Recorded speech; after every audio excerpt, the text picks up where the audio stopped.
Hi hello అండి అందరికీ నమస్కారం అండి ఫ్రెండ్స్. ఇప్పుడు అందిన వార్త, ఇక విద్యార్థులకు అదిరిపోయే గుడ్ న్యూస్. ఇక వేసవి సెలవులు ప్రకటించిన ప్రభుత్వం అంటూ అప్డేట్ అయితే రావడం జరిగిందండి. అయితే ఇందుకు సంబంధించిన పూర్తి వివరాలు అయితే మన వీడియోలో తెలుసుకుందామండి. అంటే ఈసారి వేసవి సెలవులు ఎన్ని రోజులు ప్రకటించారు ఏంటి అనేది క్లారిటీగా తెలుసుకుందామండి. వీడియో మాత్రం పూర్తి వరకు చూడండి ఫ్రెండ్స్, అప్పుడే మనకి పూర్తి సమాచారం అయితే తెలుస్తుంది. క్లియర్ చేయకుండా టాపిక్లోకి వెళ్ళిపోదాము.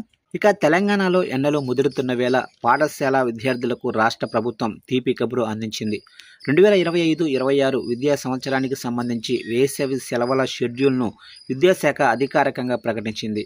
ఇప్పటికే పరీక్షల హడావుడిలో ఉన్న విద్యార్థులు ఈ సెలవుల ప్రకటనతో ఎంతో ఖుషి అవుతున్నారు. ఈ ఏడాది ఎండల తీవ్రతను దృష్టిలో ఉంచుకొని విద్యార్థుల ఆరోగ్యం దృష్ట్యా ప్రభుత్వం ముందుగానే ఈ నిర్ణయం తీసుకుంది. ప్రభుత్వ ఆదేశాల ప్రకారం రాష్ట్ర వ్యాప్తంగా ఉన్న అన్ని ప్రభుత్వ మరియు ప్రైవేటు పాఠశాలలకు ఏప్రిల్ 24వ తేదీ నుంచి సెలవులు ప్రారంభం కానున్నాయి. ఈ వేసవి విరామం జూన్ 11 వరకు కొనసాగుతుంది. అంటే ఈసారి విద్యార్థులకు మొత్తం 48 రోజుల పాటు భారీగా సెలవులు అయితే లభించనున్నాయి.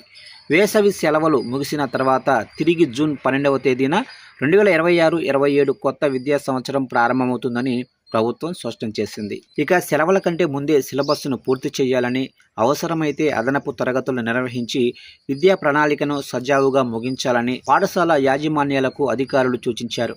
మరోవైపు ఎండలు తీవ్రం కాకముందే సెలవుల తేదీలను ప్రకటించడంపై తల్లిదండ్రులు సంతోషం వ్యక్తం చేస్తున్నారు. సెలవుల ప్రకటన రావడంతో పిల్లలు తమ సొంత ఊర్లకు వెళ్లేందుకు, సమ్మర్ వెకేషన్ ప్లాన్ చేసుకునేందుకు సిద్ధమవుతున్నారు.